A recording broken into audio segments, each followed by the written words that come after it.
connect with companies that are down here and speak about Angular and web topics. So certainly look forward to your feedback. So thanks for coming out. Real quick about us, so you can find us on meetup.com if you're not already a member. We also have a website, rmangular.org, and you can follow us on Twitter. We've got a bunch of YouTube videos. So this evening is going to be recorded, as you can tell by the cameras, and we're also live streaming on YouTube. With that mentioned, if you're kind of cutting in front of the camera, do your best to kind of duck around if you don't mind, so that we get a good recording. And if you haven't signed up, we've got a Slack channel, or I guess workspace, here in Colorado called angularcolorado.com, and that's run out of one of our friends that runs the Boulder meetup. Steve runs that, and so you can get connected in there. I know a bunch of us are already on there. It's a great way if you have any questions and these kinds of things that you can obviously find on like Stack Overflow or Google. Feel free to kind of join us in there. And there is more than just questions. We also have job opportunities or job listings as a channel and events and that kind of thing. So definitely connect with us if that's your preferred method. As I already mentioned, we are recording. So watch the cameras and that kind of thing. And then this will be available on our Breebug YouTube channel after this evening. So you can always come back and if you missed a particular aspect of one of tonight's talks. We have a code of conduct. It's outlined here as well as over here on the banner on the side. We do this so that way everybody feels welcome. This is a welcoming environment. We want everybody to feel that way. If you feel that there's been a code of conduct violation, there's a phone number on there where you can contact us discreetly and we can have that conversation. Oh, I didn't finish reading that. Oh, wait, hold on, sorry. We gotta take a picture of it, come on. Also, it's right there on the banner. It's there on the banner. You gotta move over, John, you know. We're really close to having 2,000 members in the Angular meetup. Is everybody on our meetup page? If you're not, all we need is like 9 people right now. Just go on your phone. And we're literally, I just looked at it, we're at 1991. 1991. It's a good year. So text your wife real quick, or your husband, or partner, and say, hey, you gotta join this meetup. I don't know what we're gonna do if we get there. The English team got cake when they got to 10K. It's when. It's not when. If. That's right. And it's probably gonna happen in March. That's true. But That's true. I'm thinking. I don't know what we're gonna do to celebrate. Like a happy hour, like something, a happy hour, just like a. I don't know, the Angular team, I think, did they have a goal to get like a Hello World down to like 10K and they got cake or something? Yeah, they got cake. I mean, I don't know, I like cake. Okay, fine, we don't have to do cake. We can do beer. So definitely, if you're not a member, feel free to join us. We're a welcoming group.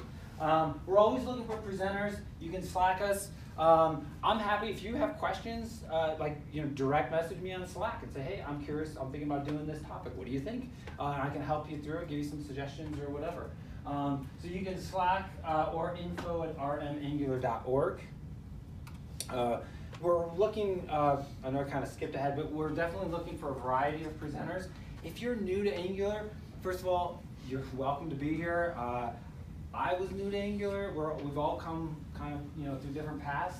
We are looking for new talks. If you're thinking, hey, I learned this new topic. I thought this was really cool, and I want to share it.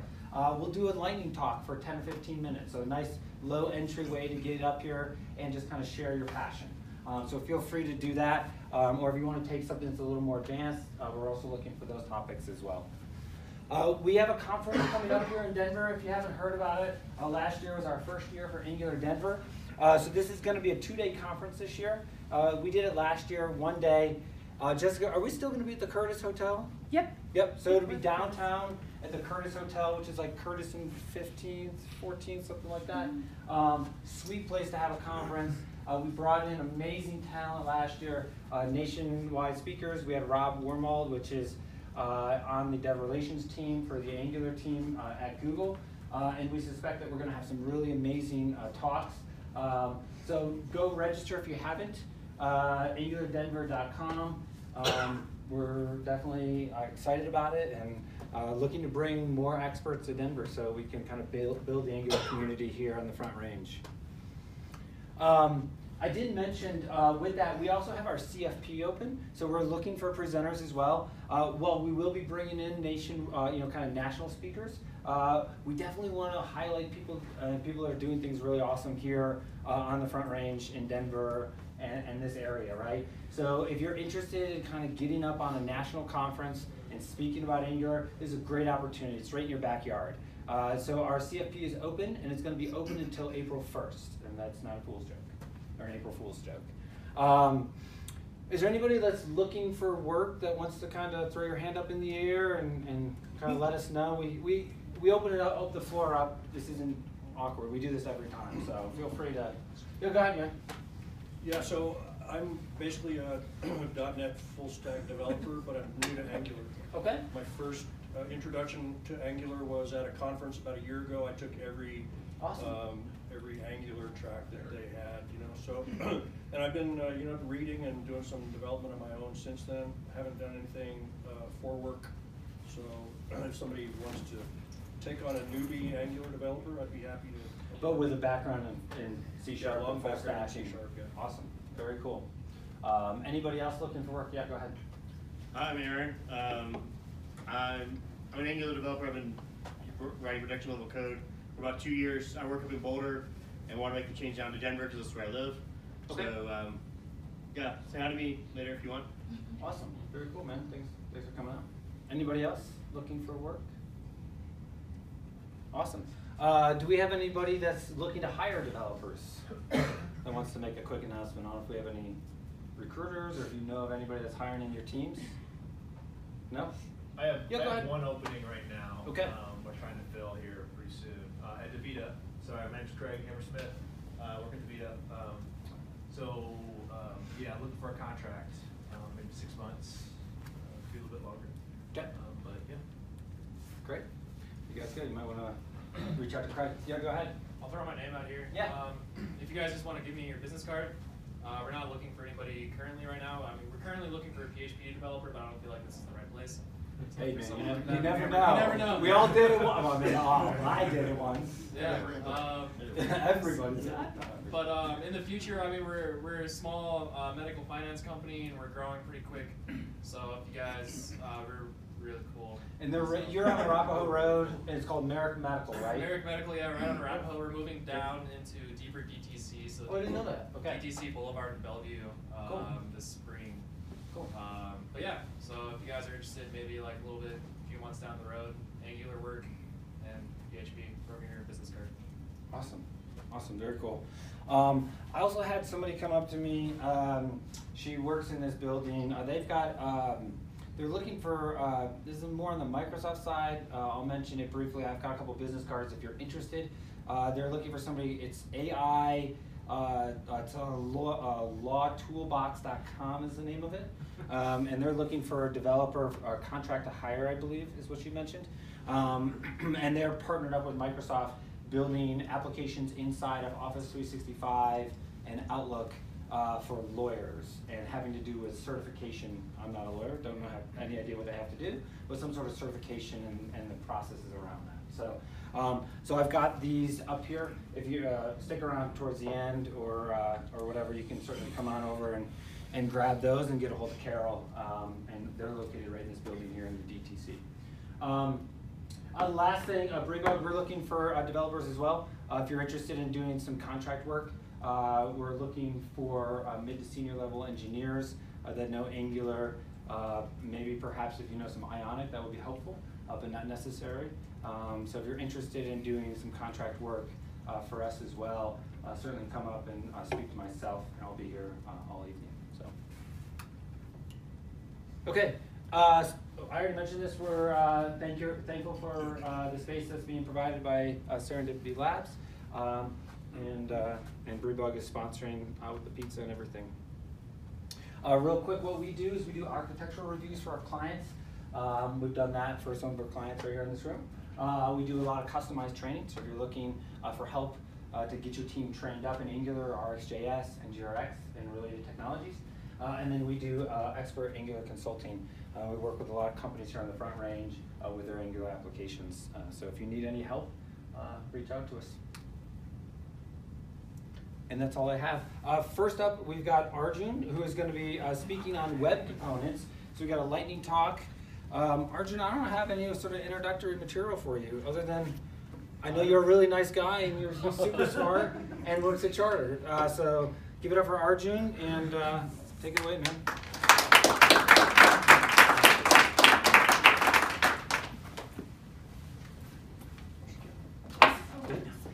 You okay? I was just saying. Yeah, that was a good talk.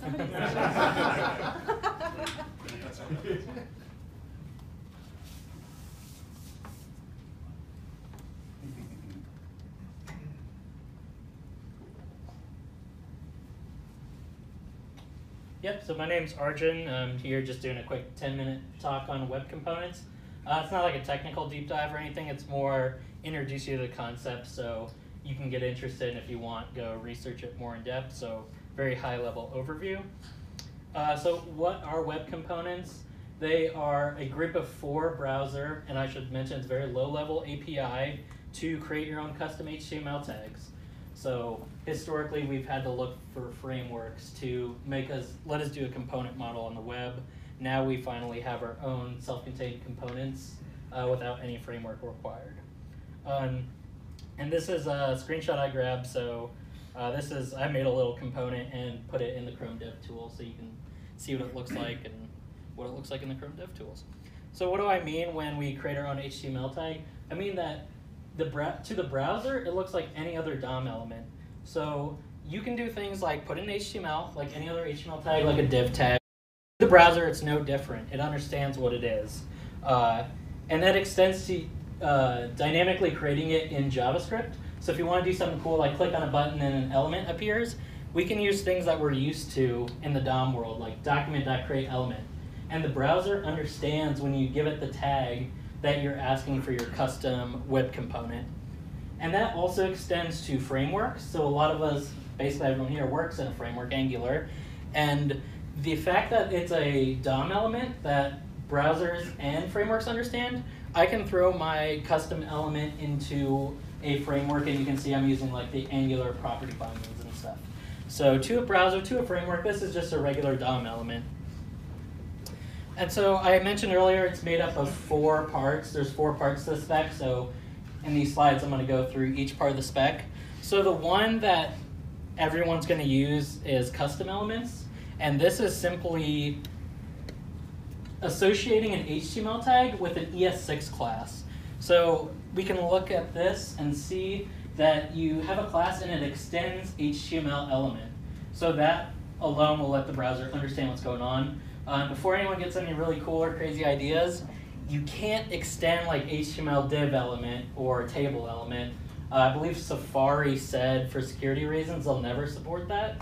So it's not really a thing, unfortunately. But just looking at this code real fast, not too in-depth, but you can see this connected callback. So it has lifecycle hooks like we're used to in a framework, like ng on init, ngf through destroy, except it's named its own thing. We can see this attach shadow root, that'll be coming up. So that's a big part of web components. The second, so Shadow DOM. This is the second part of web components. Shadow DOM is making a kind of a hidden DOM tree. And by hidden, I mean that if you have like, let me go back to my code. If you had, you can see that the H1 is in the shadow root. If my element, if the application I'm using this element in, if it has CSS like, oh, all H1s, color them green, it will not affect this because my H1 DOM here is in the shadow root. So if I go back here, this is you can see that if you inspect it, you can see the shadow root. So that's what that is. It's basically saying this is a hidden piece of DOM. It's hidden away from all.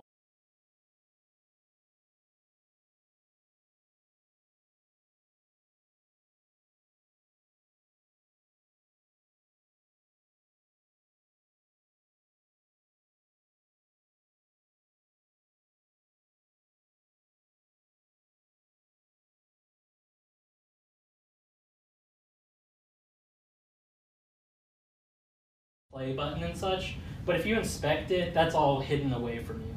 So that's the idea of Shadow DOM. It's just hidden DOM away from the stuff we're used to. And that solves the idea of encapsulation of CSS, because with frameworks like Angular and stuff, what it'll do, I believe it'll generate random class names so that things don't penetrate through your component and style things you don't want. What this do is at the browser level, it just won't let styles through unless it's a CSS variable. So just looking at this real quick, we can see this color.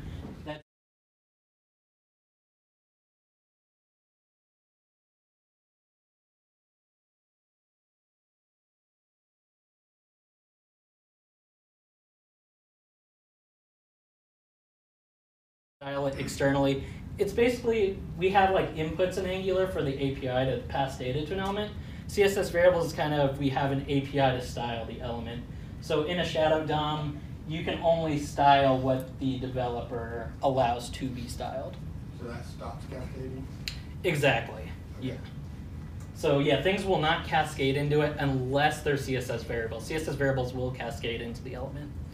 The third part of web components is called template. So this is the template HTML tag, and you guys might have used ng template in Angular. What this is just very inert DOM. When the browser sees this, it'll parse it and make sure there's no syntax errors, but it doesn't actually run anything in it. And what this allows us to do is, you think of it in Angular world when you have like an ng if or an else, this is a very easy thing to clone, and it's very efficient. DOM cloning. So just inert DOM that we can clone and do whatever we want with. The last part, this has been deprecated, don't use. Basically the idea is we can import JavaScript. There wasn't a way to import HTML, but none of the browsers really agreed to it, so Chrome took it out. And they're gonna look at it later and try to use like all the JavaScript tooling to make it a thing again. So we'll see what happens to this. So what are the benefits? So web components came around because Chrome engineers were looking around the landscape of frameworks and stuff, and they saw that every framework had to ship code to the browser to make the idea of a component, just like the component architecture. All these browsers there was no built-in browser way to make an element, so every framework had to ship code to the browser to say, hey, if you want to make a little widget, you got to ship code. So the Chrome engineers looked at it and said, hey, we can help everybody if we have a built-in way to do components. So yeah, just the idea that on mobile phones nowadays, everything is, you don't want to ship so much to these mobile phones, and they suck at parsing JavaScript because they're thermal limited almost instantly. So we're just trying to move more work to the platform side. And also, you no longer need things like a framework for generating like random class names for encapsulation, stuff like that. And the second big thing, other than speed, is interoperability. So because these are just regular DOM elements that frameworks and browsers understand, we can do things like when we threw that element in Angular, it understood the property binding and stuff like that. Because it's just a regular DOM element to it, no problems there.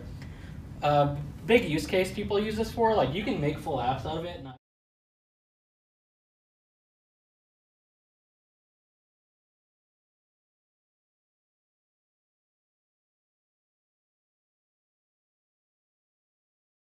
It'll work in any framework. So your team's not tied to having like Angular components. You need a team to make React components or Vue components. We can have one basis for the whole company. And since this is an Angular meetup, so Angular is doing web components. It's called Angular Elements.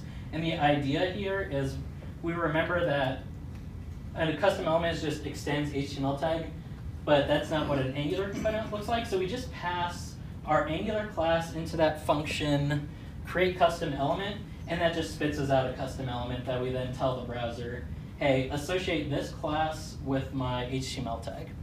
And so this is a pretty new thing in Angular. I don't know if they call it production ready yet, but they're definitely working hard on it. And that was it. So any questions? Cool. How's browser support?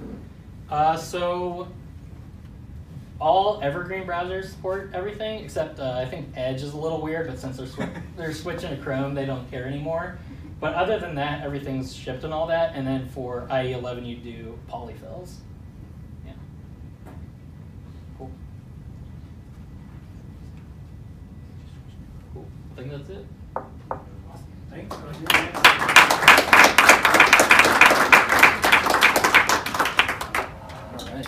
great, man. Thank you. You guys up? All right. Next, we've got John Nyquist and Dave Call. Thank you. And they're going to be talking about TypeScript, right? So welcome them up, and looking forward to it, guys. Thank you. Yeah, John.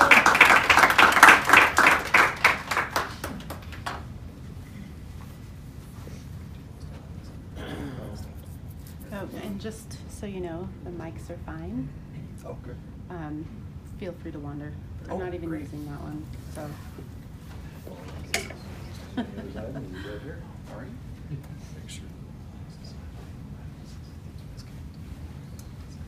I gotta, you know what? Okay, there, hold on.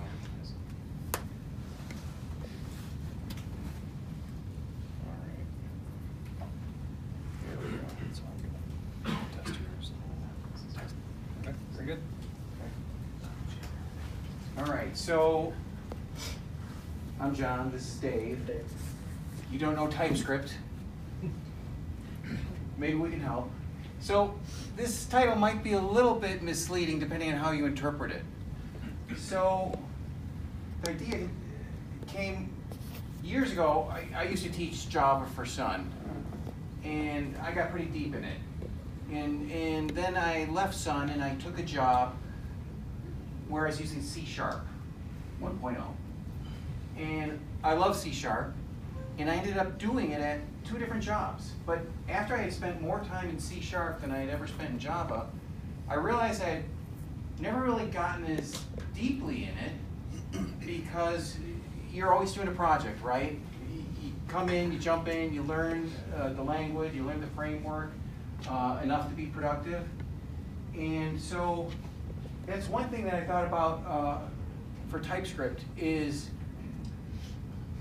you know, you come in and you might have gotten this job or this project and you have to use TypeScript. And it's very similar to other languages, so it's easy to pick up, it's easy to be productive right away, but you're busy and you don't always get to stop and smell the roses. And there's a lot of interesting things because language designers make a language for specific reasons, not just for fun of it.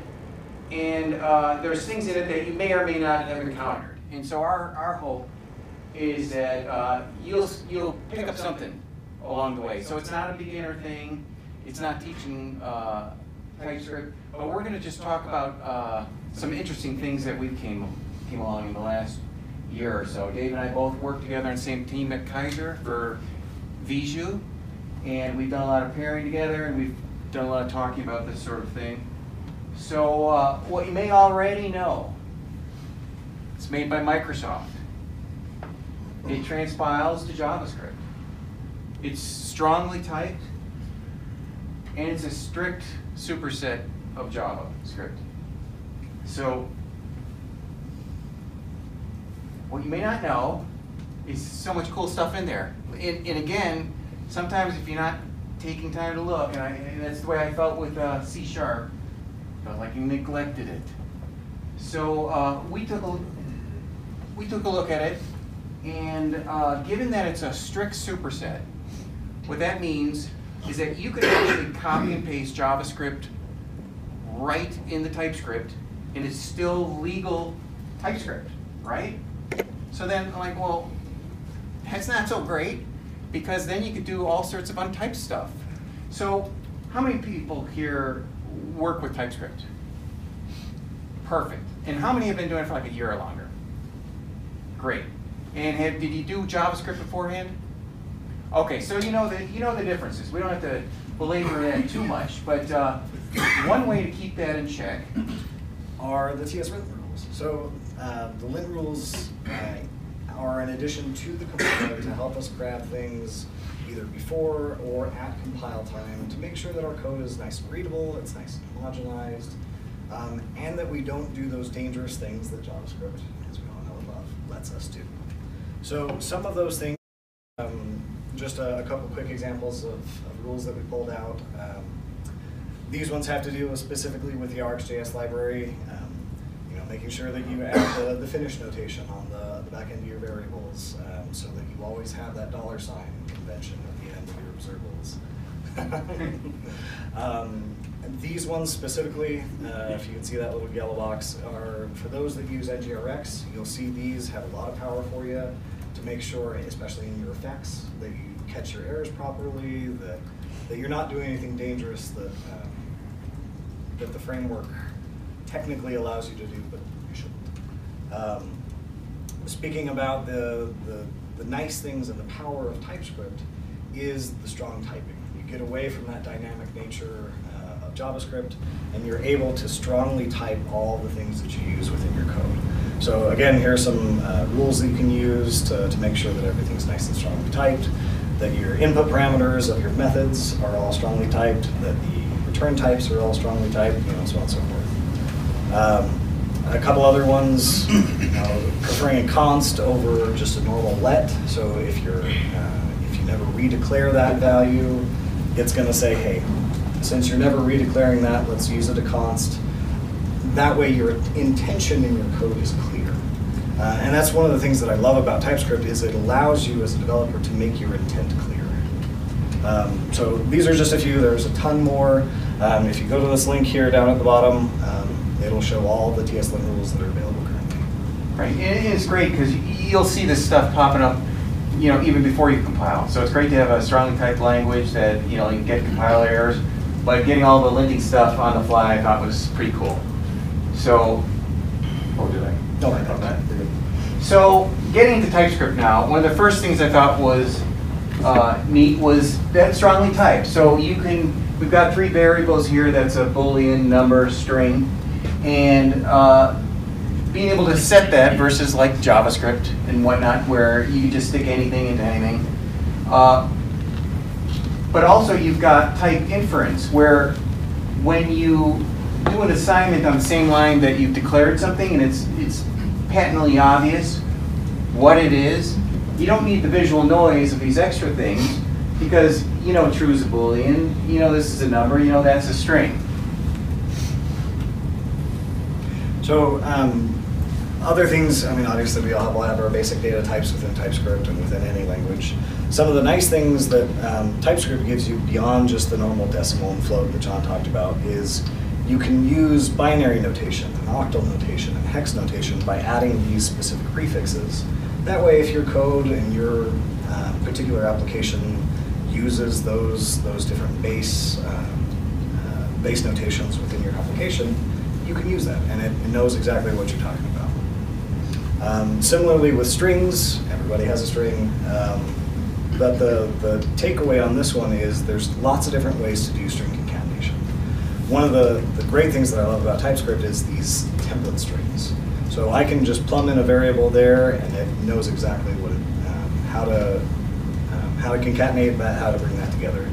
So that's what the backticks, so that it can do that string interpolation there. So I thought that was a neat thing too. One other note is that it doesn't care whether it's single quote or double quote. For those that do care, there is a TSLint rule for that, so you can. So you can make sure everybody's on the same page. Yep. But you'll see here in the console out that everything structures and forms nicely. Now, because my background is more on the hardware side, I always like to look for what's the fastest way, what's the most optimized way to do these types of operations. Now, John is kind enough to remind me a lot that this is JavaScript. This is not bit level, language stuff. But just so you guys can see, when you do transpile the JavaScript, the TypeScript code back down to JavaScript, it just does the normal plus operator concat on your variables when you're doing your string templates. Do you guys, anyone ever mess around with that TypeScript playground, where you can see the transpiling on the fly, just be typing the code and seeing it? It's nice if you play with that. Oh, that's it. So tuples, not every language has them. We came from a language that didn't have them, and if you're not used to them, they're kind of like a fixed length array that has specific types in it, and those types don't have to be homogeneous. So here's an example of how you would declare a tuple in TypeScript. So this variable here is being declared that it's a number in a string. And we're assigning it a number in a string. And it has to be in that order. And you can never change the size of that. Now you could change those values, and you could access those values just like you could an array. But the bottom line is it's always going to be number and string, at least in this case. And then when you want to extract those values, like I said, you could do it by index, or you could do destructuring. So here I'm declaring num and string, and this is kind of an odd syntax that eventually you get used to. But we'll be going into more on destructuring later, so if you're not familiar with it, don't worry.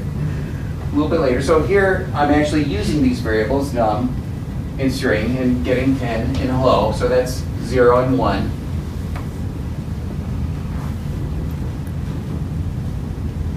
And then, of course, just showing the errors that when I'm accessing 1 and trying to put it into num, which is of type number because it was inferred, because here's num, which came from 10, which is declared number.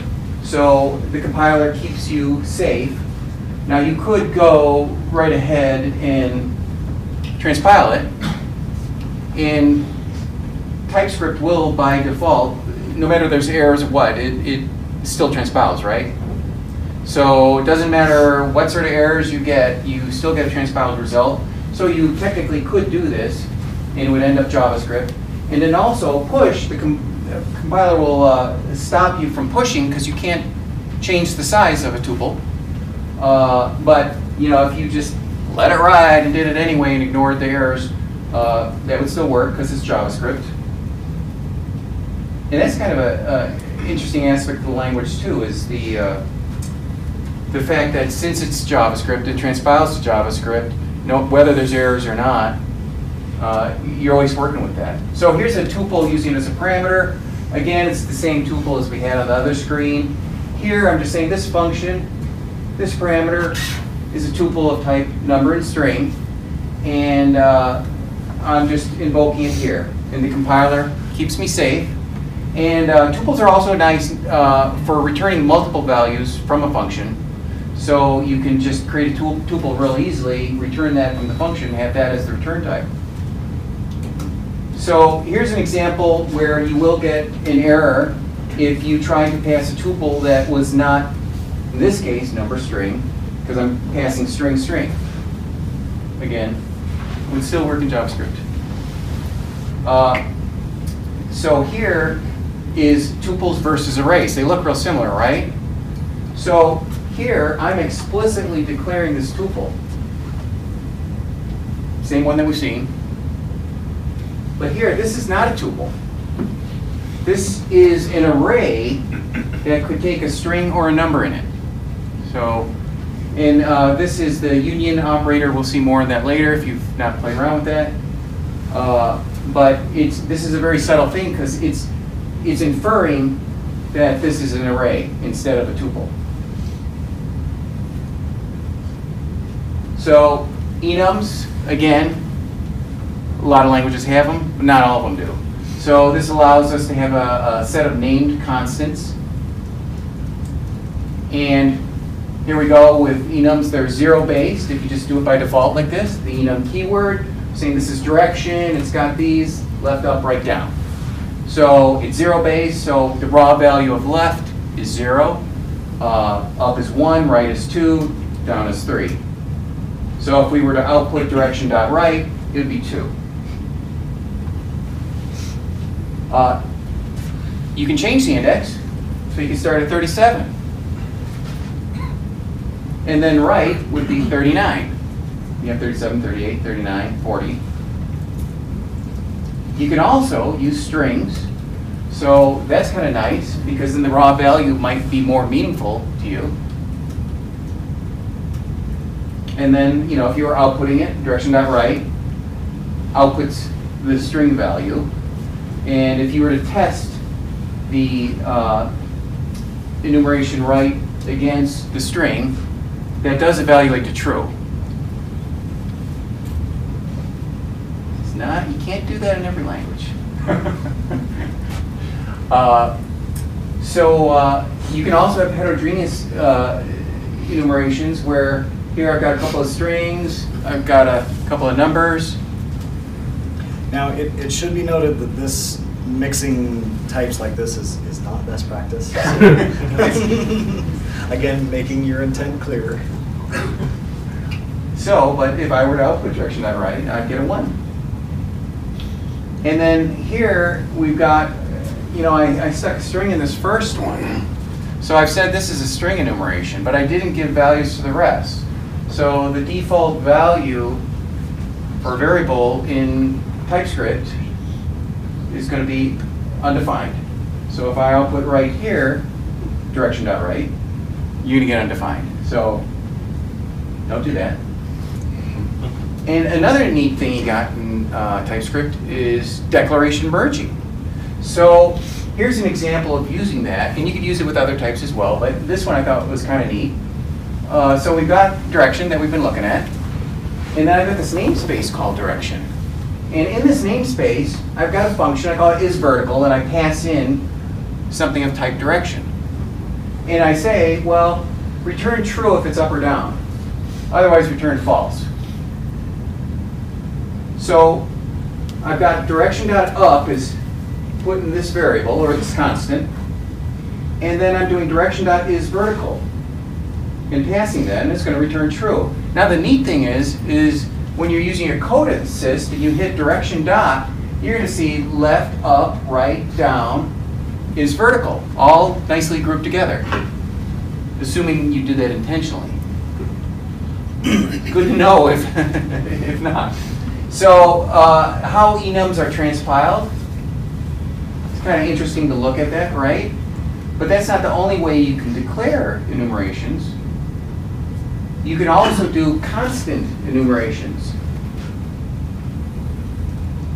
And that'll inline those values and also put a handy comment here that this is the name of the actual enum. That's actually this name. Now one thing to note on this one though is, as we saw from the last slide, we had structure when it was just a normal enum. Because it's now being inlined, if you ever need to iterate through your enum to find a value or what have you, TypeScript is now going to yell at you and say you can't iterate through a constant enum. And TypeScript is smart enough that it'll catch on that, so that's another nice. Great thing. Yep. So we also have generics, which who's old enough to remember when C++ got them? All right, yes, I remember I was. It was like around, gosh, it was around the 96 or something. They were working on that. I remember that. But now a lot of things have it, and it's nice for a strongly typed language. So this is just an example of how you would implement that in TypeScript. So here's your type here between the angle brackets. This property is of that type. This parameter, same thing, and then I'm returning that value. And so, for example, I create an instance of this that's with numbers, strings, or any custom type. Now, where this is useful, we'll see this throughout the rest of the presentation. But as with most languages, TypeScript also has a bunch of collections that are available to you. Foremost is the array. In most languages, we can do homogeneous style arrays, but TypeScript also allows us to do heterogeneous. Again, whether it's best practice or not is dependent on your application. So one thing I want to point out here is Dave is showing this, this array is the other array syntax. Remember that we just saw a few moments ago with the not a tuple, where it's parens, and then we had string or number, and then the brackets. Here's another syntax for that. Again, using the union operator, just like John said. Now, this is where the power of TypeScript comes in. We have said this array can only contain strings or numbers. But here, what are we doing? I'm trying to pass in an object, right? So TypeScript is going to be smart and say, hey, this isn't a number, this isn't a string, you can't do this. But as we've said before, and we'll keep beating this drum, JavaScript does allow it, so at runtime we will still see at index 4 that object has been pushed in. That's where these lint rules and stuff help as well. Another nice thing that TypeScript gives us is a read-only array, so that we can make sure that these types of write operations don't occur. Again, TypeScript's going to yell at us, say, hey, this only allows reading, don't try and write to it, but being JavaScript, it'll still allow for it. So things to watch out for. Another type of collection that TypeScript gives us, again, thanks to JavaScript, and I think ES6 is when they added maps and sets. Yeah. Is the set. So for those that don't know, a set is a nice data structure that allows us to say, here's my source, it has a bunch of duplicates. A set says there will be, by definition, no duplicates. So we're going to say, here's our set of number. We create it from the source using the constructor here, passing it in. Because this is a string, it's going to yell at us. It's going to say, hey, that's a string, not a number, don't do that. JavaScript will still allow it though. Another nice thing though that TypeScript gives us in addition to the normal set is a read-only set. So we can do that same type of thing that we said before where we're going to instantiate our set, but now our error is going to be a little different. It's going to say, this is read-only, you can't write to it. Again, showing your intent, making sure that's clear. So here are all the convenience methods that you get on sets. These red ones here are the ones that apply only to the write version, and then the rest apply to both. Write to both. And then obviously we see what happens at runtime. Similar is that of a map. We can declare our key value as type string and our value type as number. We'll get an error here because our key is a number, not a string.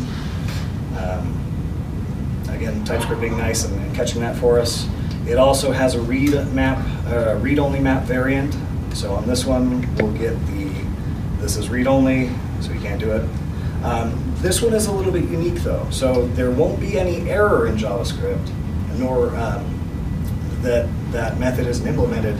It just won't do anything. So map is unique in that sense where it doesn't barf at you in JavaScript, but it also doesn't do anything. And we'll see the compiler output, or the console output in just a second. Here are, again, the convenience methods marked in red are the ones for write. But here, so we tried to pass in bad, and we say map has bad, and it is actually false. So that follows our expectation between TypeScript and JavaScript, which is nice. Another way to implement maps that we can do is a concept using index signatures. So that's this notation right here. So we can call key whatever we want. For simplicity's sake, I'm just going to call it key. And the data type can be either string or number. And that's where the interface, or the version that we saw before, is nice because we can use pretty much any data type that we want. If we want it to be an object, we can do an object. But for this one, it can only be strings and numbers. So here, we'll see that this is an error because number doesn't match, but this is allowed. Because my value is a number, I'm indexing to index 3, and so this is the one caveat to watch out for if you're going to do your index signatures like this instead. And obviously we got the read-only variant here that you can do as well. Now, so in the key on this, if you were to look at it, is a 3. Correct. Now you may be asking, well, if we have map, why would you ever do this since it doesn't always catch? Heaven forbid you are working on an application that isn't on ES6, where you don't have maps available to you. This is a nice workaround where you don't have to mess with polyfills. So if you still want that data structure for dealing with your code, this is a nice way to work around that if you have that type of restriction. Again, so just all the things that we talked about here. Can assign it, can assign it. And then here's the output.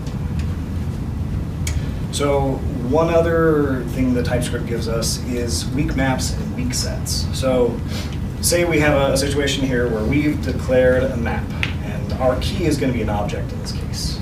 So we create a customer object, and that's going to be our key. So we dump that into map. So in this case here, we then set customer to undefined. So before we get to this guy here, what's our expectation? It's that when we set, we look at it before, everything's paid, everything's good. We set customer to undefined. Then when we try and access customer via the map, we get undefined, right? However, if we nest down and dig into map via the keys method, we will see a reference to that object. So it still exists, even though we think that we've destroyed it. And this is where weak maps and weak sets come into play. That keys method is not implemented, so garbage collection can come in whenever whatever ES engine or JS engine we're using decides to do its garbage collection, and we are still safe, we're still protected.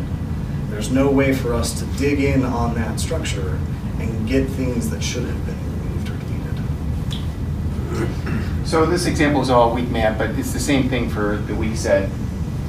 So next, is that the equivalent of like to use weak keys on a AS3 dictionary? Right, it's similar to weak references, right? Okay. Yeah. So the one thing I didn't point out that I neglected to is we're calling it a weak map here, and that's really the only difference between the previous example. So. Right, versus like versus just the normal map, right? So that's the one difference. So the spread operator is another feature of TypeScript that uses the ellipsis. And what it does is it'll expand an object or an array. And as I mentioned in typesetting circles, it's called an ellipsis. If you had multiple ones, it'd be an ellipses. And it's kind of interesting if you're on, I know on iPhone, you can press and hold the period and you'll get the actual typesetting character of 3 dots as one character. But don't use it in your code. You need the you need the 3 dots. But with this presentation, the Mac often wanted to switch out those 3 dots with the correct character. So here's an example of the spread operator with arrays. We've got the first array that has 1, 2, 3 in it. The second array, we're going to add 0 to the front of the array. So there's array methods for doing that if you wanted to put something onto the front of array. But here's a nice clean way to do it with the spread operator, where what this is going to do is this is going to take all the elements of the array and add that into the array B. So if I were to output B afterwards, you'd see it's an array of 0 through 3. And if I were to spread on B, and there's the character I was talking about, if I were to spread on B, you would get the individual elements. And same thing for objects. So in this case, we've got an object with property A, B has property B, and what I'm going to do is I'm going to create an object that has the properties A and B in it. So I'll take those out and put those in here. And if we were to put that out to the console, you'd see you've got an object with A of 1 and B of 2. Now, a couple quick notes when dealing with object spreading is that when we do the spread operator here, this is only doing a shallow copy. So if these happen to be large nested objects, it's only a shallow copy. So that's one thing to be careful of. Also, the spread will only do its own enumerable value. So if you have things like functions in there, that's not going to get carried over. So, in the subject of destructuring is unpacking the values. So you've seen us already in our examples doing that, right? So when you're destructuring arrays, this is a case where we're extracting some values. I created an array, it's called input. It's got 2 elements. So then I take the array here and I'm putting it into variables first and second. So I declare these variables and 1 goes in there, 2 goes into second. You were to output these variables, first, second, get 1 and 2. And this is just a little swap example, just because I'm a big nerd. But so, you know, I've got the input array 1 and 2. I stick it in those two variables, first and second. So that's when they're declared. And then I do the swap here. So I've got them inside the array brackets here for first and second, but they're being put over here on the left side into variables second and first, which then first has 2 and second has 1. So you could also ignore values. So in this case, I got an array of 1 through 4. This one will go into X, that variable. Here, using the commas, now it's like, well, there's nothing there, so just skip that value. And then the remaining values, which would be 3 and 4, will be an array inside of that variable. So if we were to output it, X and remaining, you'd get the value 1, and then the array that has those 2 elements. You can also do this with objects. And so here, what I'm doing, but notice we're doing the curly braces here. So I've got this object that has A, B, and C in it. And I'm saying, here it is, the object on the right side, just give me A and B. And those will be variables with those values, so foo and 12. And if I were to output those variables, you'd get foo and 12. So similar to arrays again, what I'm doing is I'm sticking A in there and everything else in pass-through. So what's going to be in pass-through? It's going to be an object that has 2 properties, B and C, right? So when I output A in pass-through, we get foo, because that's the value of that's put there. And then you get the object that was all the rest of the stuff.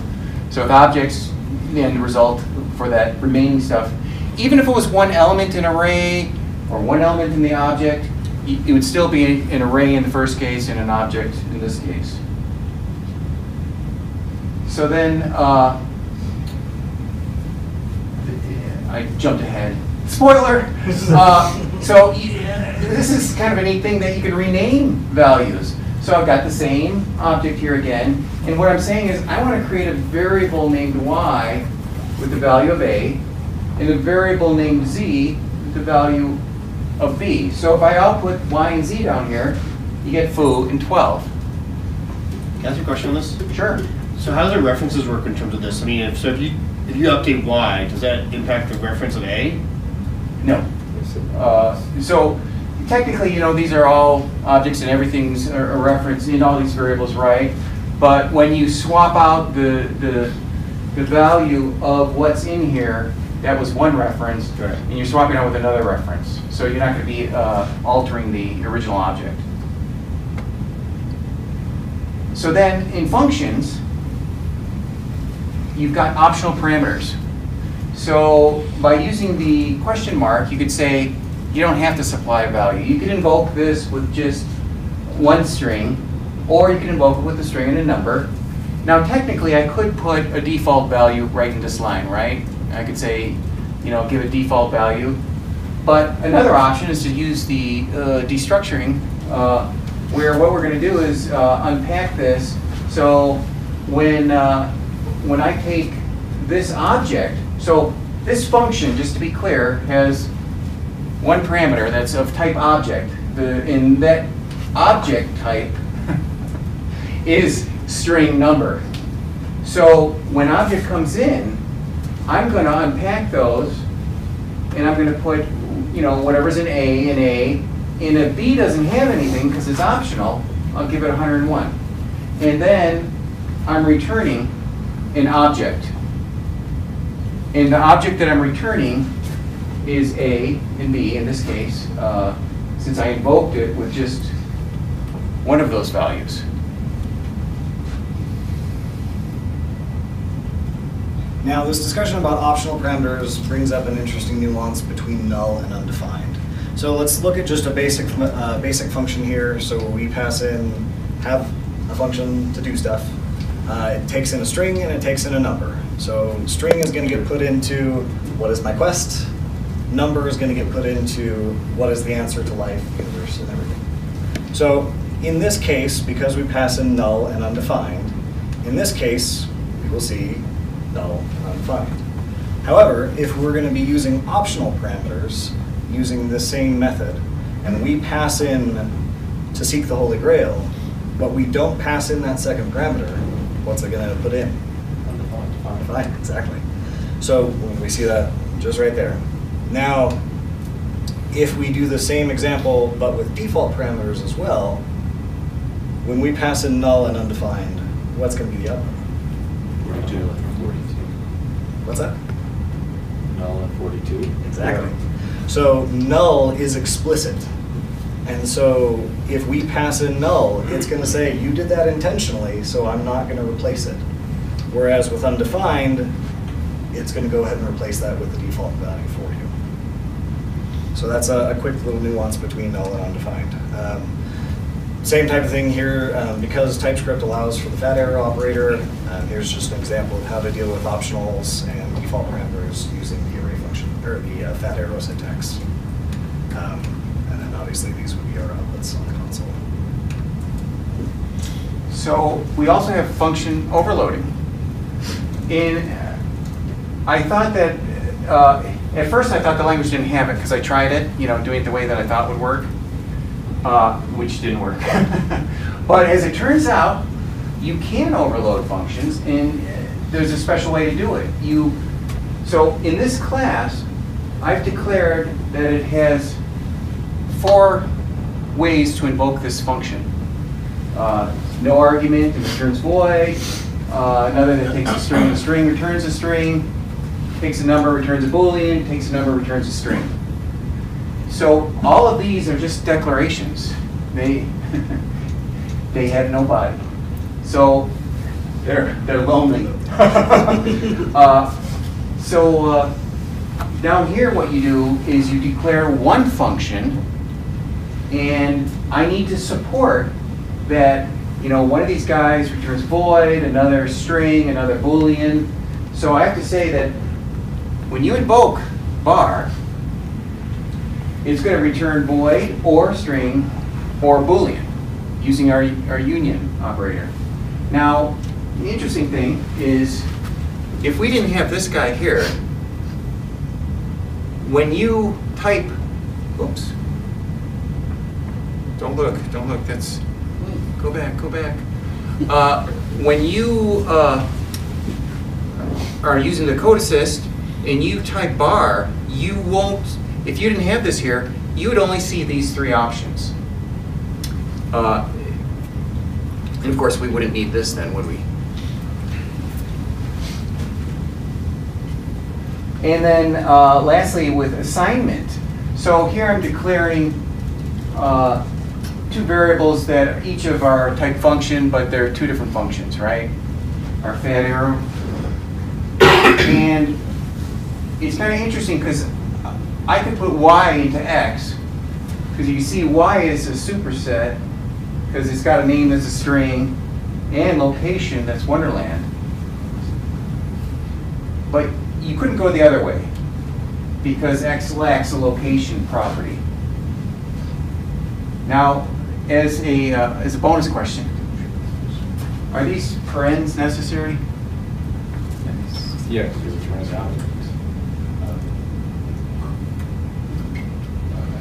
Not for the first line.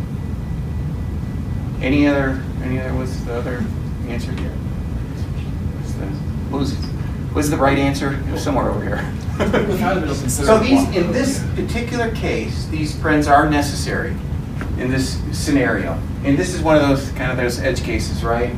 Because of, if you took these away, now you can have the fat arrow function with a single line, and that one line, you don't have to have the return keyword, right? And you can return something. But because this is, a literal object declared right here, and one of the ways to declare a fat arrow is using the curly braces, you have to be able to tell TypeScript that what you really are intending is that these curly braces are at the beginning of the object, and the parens is the way to do it. And we've got duct tape typing, which is structural subtyping. So here I've got two classes, a dog and a cat. They each have a name, they each have a breed, both are strings. And down here, I'm putting a cat into a dog and a dog into a cat. Is that legal? What? Not all countries. Okay, so who said yes, that's legal? Okay, why is that legal? They have the same structure. They have the same structure, and that's one of the things about TypeScript that's kind of good to know, that the way they describe it is they have the same shape, right? So this has, you know, name breed, which is string string, name breed, string string. So this is totally legal, even though they're not part of the same hierarchy. So if you're coming from like Java, you're gonna be like, what the heck? Why did your TS-lint miss the semicolon in that?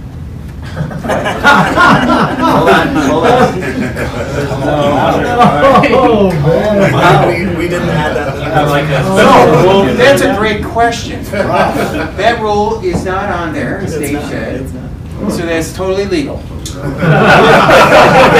Is it best practice? No. No. But I actually copied this. You know, one thing we neglected to mention is we've got a bunch of Stack Blitz repos that we reference down here. So if you were to go to the Stack Blitz edit, you don't know TypeScript -- typing, you would see this in there, you'd see that it works, and so on. And that's true of the other ones too. You could go to enums, functions, whatever. Just hit those, you could look at them yourself, play with them, you don't have to do the work of typing it in.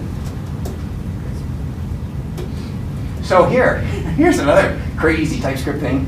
Interfaces extending classes. Has anyone done that for real?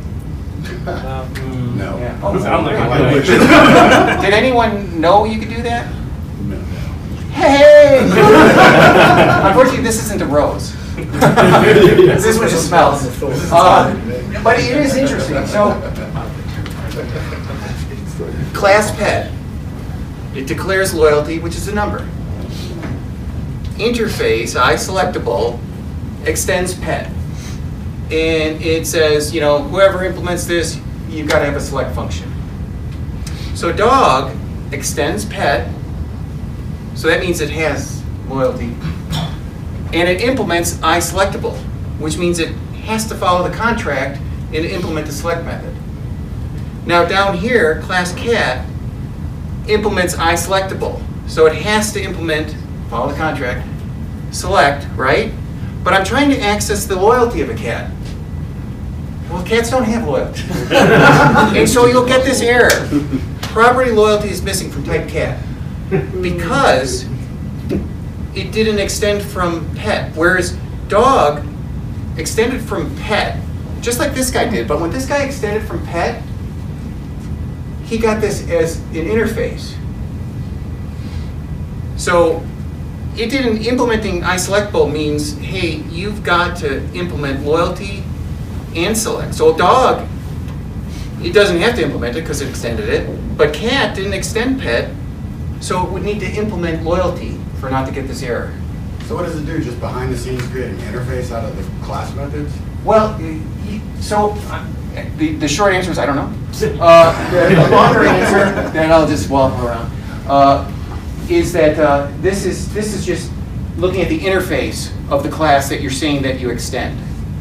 So when you go to implement, you're either going to extend something that has it, or you're going to have to implement it yourself. Because down here, the rule is when you say you're iSelectable, that means you implement a loyalty and a select method. Okay, we won't use that. So then more declaration merging. You're going to use that one in code. Good job. Threatening his manager. I'd never do that, Vish. So watch Dave. So here, look at, we've got interface iPet here and interface iPet. One has a name, one has a breed. If I were to create a variable of type iPet and I hit the dot, I would see both name and breed. So similar to what I did with the enumerations earlier, where I had the namespace call direction and the enum direction where that was merging, that'll happen too if these guys are in the same namespace. And then optionals, So interfaces, you can have values that are optional. So here I'm just saying email's optional. So when I create a person, John, it doesn't. I don't have to supply an email. And lastly, we got index signatures again. Here, what I'm saying is that something that implements iPerson. Here's the index signature, and this time we call it prop. You can call this whatever you want. Dave had key earlier for the map example, remember? So in this case, we could create an object that implements this interface that has as many of these props that the property is a string. I don't know about a number on this case, Dave. It's that's what he says. Or a string. And so as long as it's a string, it would be legal. So down here I'm saying, you know, John and foo, because this is a string. So this would be the key, and it could be, I could create as many as these want, as far as for these, for the index signatures. And then, you know, I'm logging it. Works just fine. And then also you've got what's called callables. So here I'm declaring an interface that has a function that returns a string. And here I'm saying, you know, this variable string implements that interface, and I'm giving it this arrow function that returns a string. So that way, you've got strong typing on that. And I can invoke this, the function that's in that variable that happens to be implementing that interface. And then, so this is just sort of the culmination of things that we've been talking about, of function parameters and interfaces. One nice way is if you don't want to have a massive function signature, you can say, I'm going to pass you an object that implements this interface. That way you know that you have all the things that you need. So in this case, I'm going to make sure that my method takes in something of iParam. So it has a string, it has a number, and it has an object that contains two strings in A and B. So you see that? So this is very straightforward, right? So there must be a gotcha. And there, but wait. So as John and I were poking around, we found an interesting edge case. So when you declare a variable of type iParam here, and you try and pass in something that does not conform to its structure, TypeScript will yell at you. Yay, it's supposed Yay, to. TypeScript, right? However, this is the gotcha. If you don't do stuff here, so you just declare some random objects, and then you use the spread operator, what happens? There's no error. It accepts it, because it is technically correct, which is the best kind of correct. But it's still wrong, so don't do it. So okay, this was really weird, because we tested this several different ways as far as seeing if we could get it to fool some other ways, and the only scenario was when we did it like this. So it will yell at you if you try and put something at the root layer here, but if you put it inside the nested object, it won't. And I just realized why. Because what did we just talk about, John? It's not deep. It's not a deep copy. Yep. So. But we actually did test it outside of that. We did some tests. I'll have to try it again. But where we were trying to fool it, not in this scenario, where we were trying to do it with the earlier one, remember? We were trying to do the spreading there. Yep. So this is, again, one of the caveats of using spread, is make sure that you're only dealing with shallow versions of your stuff. So we got type assertions too, which is similar to casting. What's the difference between a type assertion and a cast? Well, one, we don't have to cast in TypeScript. But as far as conceptually, well, casting occurs when? At compile time or runtime? Runtime, excellent. But type assertions, they occur at compile time. So what you're doing is you're asserting, you're saying, trust me, this thing is an iPerson. Is it really? Well, no. But we've actually used this hack for some testing things when we wanted to not have to totally stub out something or whatnot. But we're saying it's nice because once you put this assertion here and you start typing inside the curly braces, it'll pop up, hey, you want to put name here? So your code completion will work. There's also a newer form of type assertion, which is the as operator. You can do the same thing. The only downside, of course, is that you're typing the data type afterwards, so then you have to come back and then start, and that's a lot of work. Input in name. But these are legal lines of code. And then we have for iterating. You guys who've done JavaScript for 100 years, whatever, you know the for I and this is iterating for an object or an array. In this case, an array on the keys. And what are the keys for an array for each element? Is their indices 0, 1, 2. That's really not the result you want. So they've got the handy of for getting at the values. And again, for objects or arrays, but in this case, for the array, 4, 5, 6. And then, so for user-defined types, we've got unions. This is kind of like a super simple example of what you probably see if there's, who's doing NGRX stuff? Yay! So here I'm declaring a type. So that's similar to like, types are kind of like classes, right? There's some similarities because they're data types, and this is TypeScript. So I'm saying this type, foo action, so it's a named type, has a type and a string, and bar action has a type and a string, and action could be, either foo or bar, because I'm using the union. So that's pretty neat. And this is a case where you would use type. You couldn't do this with classes. So you'd use type so that you could say, oh, here, this parameter, it takes an action. What's an action? Well, an action is something either a foo action or bar action. And then down in the switch, you could see, as the convention in here, these each have a type so that I can do a switch on them, right? Another type of user-defined types that you'll see a lot are string and numeric literals. And these are especially helpful when you're trying to make sure that your code is self-documenting and catching some bugs.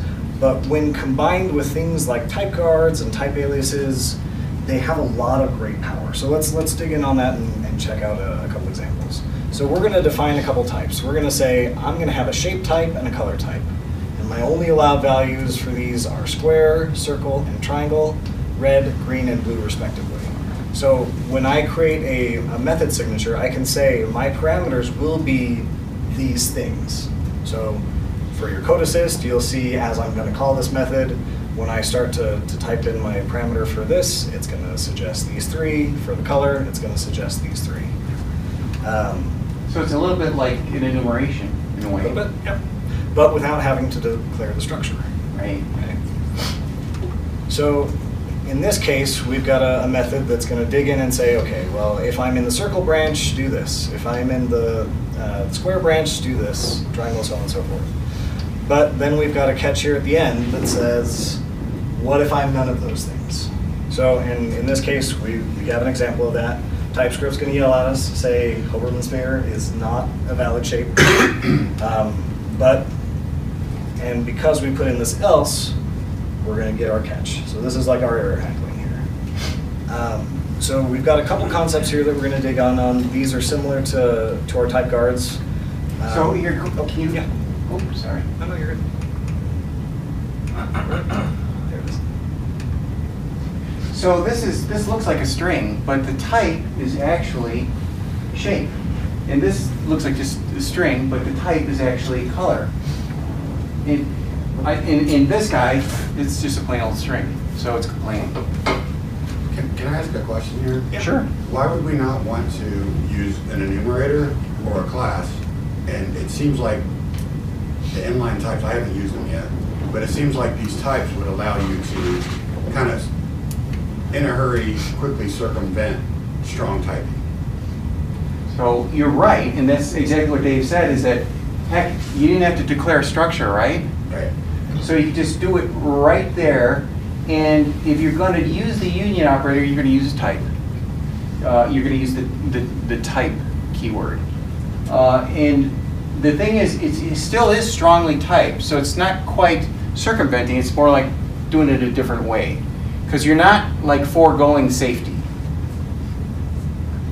So this may be like the rapid prototyping version of you then flesh out your enums to say, okay, well, after I've collected all my data, after I look at all my user stories, I now know that this type shape is going to look like this. Then you can flesh out. But also, we're using strings here, but you could use your own, just like when I had the foo action and bar action. Like when we're doing our code, we've got a lot of very simple things that are all actions. And so we're doing a union on them so that you can pass, you can have an action parameter. And they all follow that same type of interface. So it's very clean, just like a line of code, line of code, line of code. And in this case, the types are classes, just like, or not classes, but they're objects with strong typing, and you still get code assist and whatnot. So it does depend. It does depend. I mean, obviously, there's a way to abuse either one. And this is kind of what we wanted to talk about. These are just the tools. We're not going to say that it's perfect in every situation, but it's to get you familiar with what the tool sets allow. So similar with strings, we also have the ability to do it with numerics. So in this case, we're going to say my dice values that are allowed are 1 through 6. So I love this one. Just look at that one line of code saying those are the legal values, and the compiler catches you if you try and do something different. It says, hey, 7 is not a legal dice value, so it's not going to let us do it. So, but when we call it, similar as before, we'll have a catch statement so that as we're iterating through and running our application, we can say, yep, 3 is a valid dice roll, that's fine. Oh, 7, you're a cheater. Right. And the only way that would happen is if someone ignored the nagging there and just transpiled it anyway. So. So we talked a little bit about type guards, so let's dig in on the different ways that TypeScript allows us to do that. First one is the type of. This is going to be dealing with primitive data types, so your numbers, your strings, your booleans, etc. And this is going to be your structure. So you're going to say type of my thing that I'm checking, and then whatever I'm testing it against. So we're going to write some quick little convenience methods here that are going to say, am I a number, am I a string? And then once we use those, we'll see them used here. If this comes back as true, we drop into this branch, and then we return. If it's a number, or I'm sorry, if it's a string, we drop into this branch and we return. Now, we have no error handling yet, so let's look at what that would look like in just a second here. So if we pass in those values, this is going to be our result based on this method. But one of the other data types that TypeScript allows us is the never. Who's used never? Never. Never ever have I never ever used never. Right? So in this case, our method is going to either return a string because of these two branches here, or if we drop down into this, we'll get a return type of never. Because when you do a throw, this never ends. This never actually returns because we bypass that and we go to our throw. So if you are very good about your TS-lint rules and you say, hey, everything has to have that call signature tag or that return type declared, if in your error handling, this will become very useful too. Let's see, another way to do type guards is the instance of operator. This is going to have to deal with classes. Here, can you back up one more? It's a teaser. Anyone notice this part? Yeah, so just about to ask him what's the is. Okay, and we're gonna dig on. That's right. He's gonna get me. Okay. John is wetting your palate and making you. I can't wait. So with classes, we can use the instance of. So we're just gonna do a little quick data setup here. Set up some classes. For those that are the eagle eyes in the group, we'll see that dog is doing its own constructor. But dolphin does not do any constructor because it has no additional parameters. So we don't have to explicitly call it. It'll just use the constructor in the superclass, which is nice. Sort of reduces some of the noise for us, which is handy. And in this case, we're going to say, is our animal that I'm passing in an instance of dog? If that results to true, we'll drop into this branch, same for dolphin, and then here's our catch block for the rest of the stuff. So we'll see when this executes here, Drake is running like an Irish wolfhound because we have 2 parameters on that one.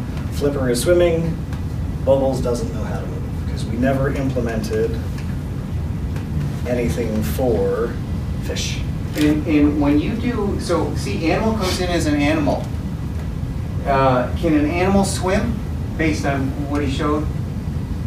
Animal just has name.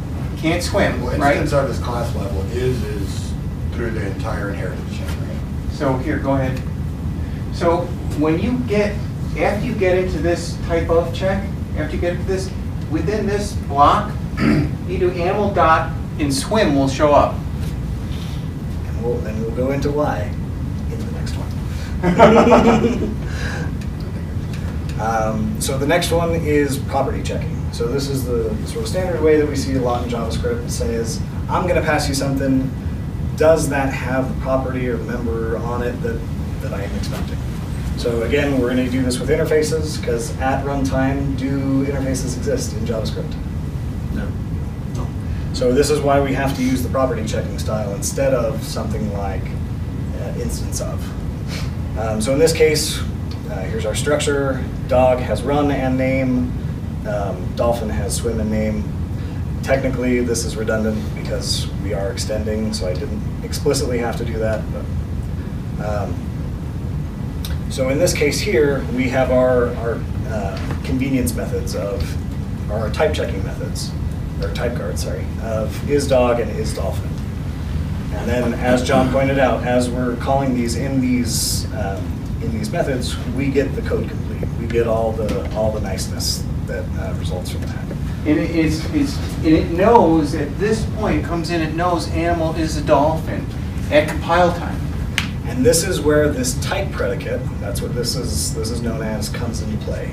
So out of curiosity, I just played around with it a little bit, and I said, well, this is really just returning a Boolean, right? Does this evaluate to true, or does this evaluate to false? So I messed around with it a little bit and removed that type predicate and said, well, just return a Boolean. And then we see an error. And what is that error? The animal doesn't know about swim. But how does this work before? Because of the type predicate, once the compiler reaches this branch and it evaluates to true in the branching structure of the compiler, it now knows that animal from this point on in that scope, in the following scope of that compiler check, it knows that animal is a dolphin. How cool is that? That it knows at that point.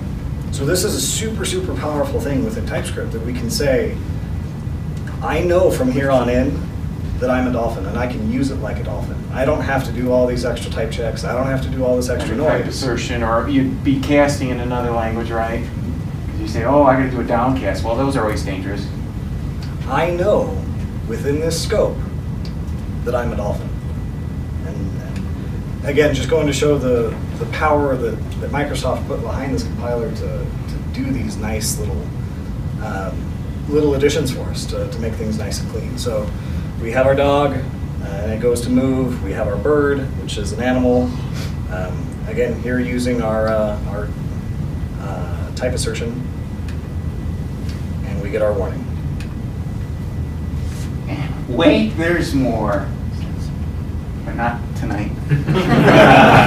And there is a lot more. And so hopefully this is whetted your appetite with regards to peeking at either some of these things, and again, you could go to those repos and stackplets and play around. But there's a lot more. And these are, the main references. These are great places to go. Either just, the TypeScript going, their docs. And then, this Basara, I don't know if I'm pronouncing that correctly, gitbooks.io/TypeScript. Great book.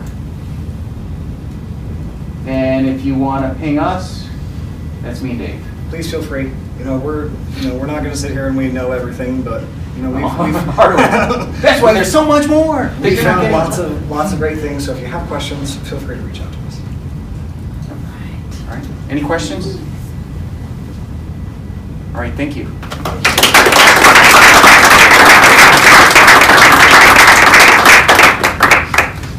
Awesome. Thanks, guys. That was awesome. We're going to be hanging out afterwards. Feel free to socialize, network, some job seekers, certainly make some connections. And I think we've got some more beer. I don't think, is there any pizza left? No? I don't know. I haven't If even so, it's known. probably cold, but maybe there's a microwave. So, thanks, guys.